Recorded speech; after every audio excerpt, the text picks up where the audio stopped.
Hello, everybody. Welcome to Lumen Christi Ministries. We're taking a break from our 12-step study this week, our 12-step reflection, and I just feel called to bring light to the darkness on what's happening in the world today. It's no secret that there's a war going on in the Ukraine between Russia and the Ukrainian people, and I feel like the Lord just wants to bring joy to our hearts.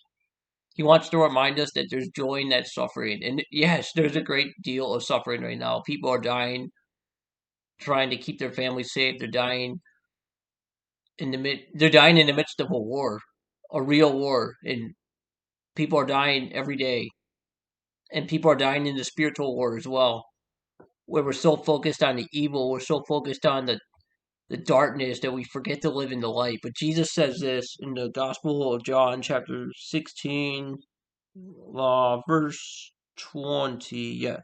Truly, truly, I say to you, you will weep and lament, but the world will rejoice. You will be sorrowful, but your sorrow will turn to joy. When a woman is in labor, she has pain because her hour has come, but when she is delivered of the child, she no longer remembers the anguish that she had. Now, I don't know how that correlates to people dying in the battlefield, but we can have joy in this suffering. We can have joy in this war and knowing that the world has been overcome. Jesus comes to overcome the world. Jesus overcame the world when he died on that cross. When he risked his life, when he suffered all, when he took our sins, he overcame the world.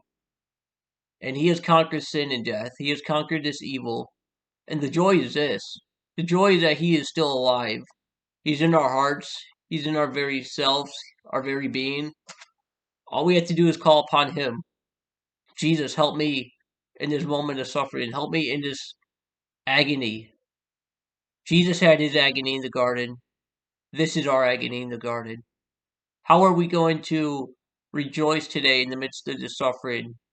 How are we going to how are we going to make light of this darkness? Because if we choose to live in the darkness, we will only come to despair. But if we choose to live in the light, we will only come to that which has been promised to us in heaven.